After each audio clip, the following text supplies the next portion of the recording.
चलिए आज हम लोग दूसरा नंबर सवाल को बनाएंगे, ठीक है। तो चलिए देखते हैं दूसरा नंबर सवाल क्या कहता है। दूसरा नंबर सवाल कहता है कि छायांकित भाग का क्षेत्रफल ज्ञात कीजिए, ठीक है। छायांकित भाग का क्षेत्रफल ज्ञात कीजिए। बोलता है यदि केंद्र ओ वाले दोनों संकेंद्रीय वृत्तों की त्रिज्याएं, मतलब दो वृत्त है, दोनों वृत्त की जो केंद्र है ना वो एक ही है, इसलिए इसको संकेंद्रीय बोला गया। और दोनों वृत्त की जो त्रिज्याएं दिया हुआ है वो है 7 सेंटीमीटर और 14 सेंटीमीटर। यानी छोटा वृत्त जो है उसकी त्रिज्या है 7 सेंटीमीटर और बड़ा वृत्त जो है उसका है 14 सेंटीमीटर। लेकिन हम लोग को बोला क्या गया है कि आपको छायांकित भाग का क्षेत्रफल निकालना है। तो आप देख के तो समझ ही गए होंगे कि छाया यहाँ से यहाँ तक क्या हुआ है, और आप ये भी समझ गए होंगे कि ये तो त्रिज्याखंड है। त्रिज्याखंड का जैसे क्षेत्रफल यानी सूत्र लगाएंगे तो ये वाला एरिया निकल जाएगा, क्षेत्रफल कितना है। लेकिन हम लोग को क्षेत्रफल नहीं, हमको छायांकित भाग का क्षेत्रफल निकालना है। देखिए अगर हम इसका त्रिज्याखंड का क्षेत्रफल निकालते हैं तो ये वाला एरिया भी आ जाता है, लेकिन ये वाला एरिया जो है वो रंग किया हुआ नहीं है। तो हम लोगों को क्या हो जाएगा, जैसे ही हम इसका त्रिज्याखंड का क्षेत्रफल निकालेंगे तो ये वाली एरिया जो है, यानी ये वाला एरिया और ये वाला एरिया दोनों जुड़ जाएगा, तो क्षेत्रफल हमारा ज़्यादा हो जाएगा। लेकिन हम लोगों को सिर्फ और सिर्फ छायांकित भाग का ही क्षेत्रफल निकालना है। तो क्या करेंगे, ध्यान से देखिए, ये बड़े वृत्त का जो त्रिज्याखंड है यहाँ से लेके यहाँ तक ये बड़े वृत्त का त्रिज्याखंड है, ठीक है। दूसरा बात, उसी में छोटे वृत्त का त्रिज्याखंड, अगर यहाँ से लेके यहाँ तक देखें ना तो ये छोटे वृत्त का त्रिज्याखंड है जो कि रंग किया हुआ यानी छायांकित किया हुआ नहीं है। तो हम लोग क्या करेंगे, सबसे पहले बड़े वृत्त की जो त्रिज्याखंड है उसका क्षेत्रफल निकालेंगे, जिसमें ये भी शामिल रह जाएगा। और हम लोग क्या करेंगे, उसमें इस छोटे वृत्त की त्रिज्याखंड को घटा देंगे, समझ में आया ना। तो हम लोग को बच जाएगा ये वाला एरिया, ठीक है। यानी इस पूरे क्षेत्रफल में इस वाला क्षेत्रफल को घटा देंगे मतलब हटा देंगे, तो बच जाएगा मेरा छायांकित भाग। समझ में आ गया। तो चलिए सबसे पहले लिखते हैं कि जो जो दिया गया है ना उसको लिख लेते हैं, तो हम लोग के लिए क्या होगा, आसानी होगा सोल्यूशन करने में, ठीक है। तो सोल्यूशन लिखते हैं, लिखेंगे क्या दिया है। देखिए ये वाला जो त्रिज्या है ना ये छोटे वृत्त के लिए है, और ये वाला जो त्रिज्या है यहाँ से 14 सेंटीमीटर ये बड़े वृत्त के लिए है, ठीक है। तो लिखेंगे सबसे पहले बड़े वृत्त की त्रिज्या, इसको r मान लेते हैं, कितना दिया है 14 सेंटीमीटर, ठीक है। उसके बाद छोटे वृत्त की त्रिज्या, देखिए दोनों त्रिज्या क्या है, अलग अलग है ना, तो इसको हम लोग क्या मान लेते हैं, r1 मान लेते हैं, ठीक है। r1 7 centimetre. साथ ही साथ देखिए इसका कोण भी देख रखा है, यहाँ भी बोल दिया गया है कि कोण AOC मतलब ये वाला कोण जो है 40 डिग्री है। कितना डिग्री है, 40 डिग्री। तो हम लिख लेंगे तथा कोण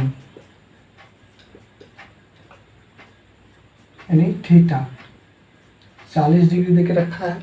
अब देखिए दोनों के लिए कोण सेम है, इसका त्रिज्याखंड अगर देखेंगे तो भी 40 डिग्री होगा, अगर यहाँ से लेके इसका निकालते हैं तो वह भी 40 से होगा, दोनों का जो थीटा का मान होगा वो सेम ही होगा। समझ में आ गया। तो चलिए लिखते हैं छायांकित भाग का क्षेत्रफल।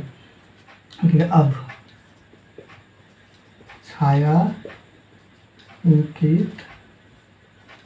भाग का क्षेत्रफल, ठीक है। तो छायांकित भाग का क्षेत्रफल कैसे निकालेंगे, बड़े वृत्त के त्रिज्याखंड का क्षेत्रफल घटा देंगे छोटे वृत्त के त्रिज्याखंड का क्षेत्रफल। ये वाला छोटा वृत्त है ना तो इसके लिए ये वाला त्रिज्याखंड हो जाएगा, और बड़े वृत्त का जब देखेंगे तो इसका ये वाला एरिया हो जाएगा। समझ में आया ना। तो लिखेंगे बड़े वृत्त के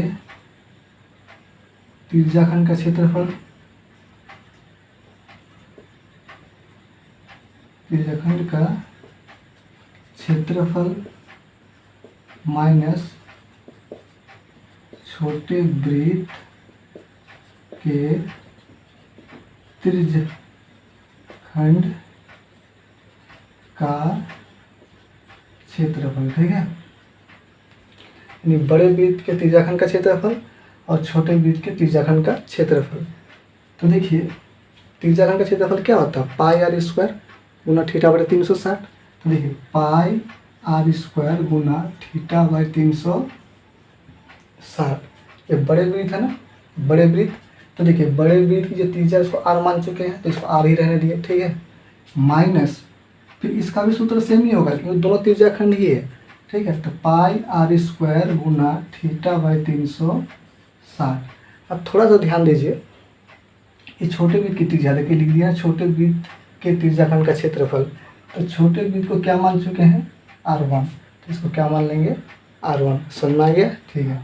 अब देखिए पाई का मान होता है 22/7, अब आर को मान कितना दिया है, 4, सॉरी 14 दे के रखा है ना, तो यहाँ स्क्वायर है तो 2 बार लिखेंगे, 14 गुना 14, और थीटा का मान 40/360, फिर माइनस पाई का मान 22/7, फिर इसका दिया 7 गुना 7 गुना क्या हो जाएगा 40/360, ठीक है। अब देखिए ये जीरो कैंसिल, ये जीरो कैंसिल, 7 कैंसिल, 2 बार में कैंसिल, ठीक है। देखिए 4 9 36, फिर 4 9 36, ठीक है। इसी प्रकार देखिए यहाँ कितना से 2, तो 2 को इससे गुना कर दीजिए 44, यहाँ बचा हुआ है 14, ठीक है, और नीचे में 9, फिर माइनस यहाँ 22 और गुना 7, तो 154, और नीचे में क्या बचा हुआ 9, ठीक है। इसी प्रकार ध्यान दीजिए, तो इसको जब गुना कीजिएगा तो कितना हो जाएगा 56 और 56, और देखिए कितना हो जाएगा, और फिर 5 56 और 5 कितना हो गया 61/9, इधर क्या हो जाएगा 154/9। अब गुना करके देख सकते हैं, ठीक है। हम यहाँ साइड में बनाते हैं इसको। अब देखिए इन दोनों का एलसीएम लेंगे, कितना आ जाएगा 9 आएगा ना, ये दोनों का एलसीएम कितना लेंगे, कितना आ जाएगा 9। अब देखिए एलसीएम दोनों का सेम है ना, तो 9 को 9 से भाग देंगे तो 1 मिलेगा, और 1 को जब इतना से गुना करेंगे तो उतना ही हो जाएगा 616, माइनस फिर 9 को 9 से भाग देंगे तो कितना हो जाएगा 1, और 1 को जब इतना से गुना करेंगे तो इतना ही आ जाएगा, यानी 154। अब बोलिए इतना में जब 154 जाएगा तो कितना बचेगा, यानी 6 में से 4 जाएगा 2, और 11 में से 5 जाएगा 6, यहाँ बचा 5, 5 में से 1 जाएगा 4/9। अब देखिए ये 3 के बाहर से कट जाएगा, 3 तिया 9। अब देखिए कितना बार में 3 एकम 3, यहाँ 1 बचा, 1 और 6 16, यानी 3 पंचे 15, यहाँ 1 बचा 12 हो गया, 3 4 12, कट गया ना, यानी कितना है 154/3 सेंटीमीटर स्क्वायर। यानी हमारा जो छायांकित भाग का क्षेत्रफल है वो कितना है 154/3 सेंटीमीटर स्क्वायर। बहुत आसान है, बस आपको समझना है, ठीक है। कोई भी चीज़ से डरिए मत, ये बहुत हल्का चीज़ है, बस आपको समझने का फेरा कि हम कैसे बना रहे हैं, ठीक है। इसको 1-2 बार देखिए, आपको पूरा समझ में आएगा, ठीक है। तो चलिए मिलते हैं दूसरे सवाल में।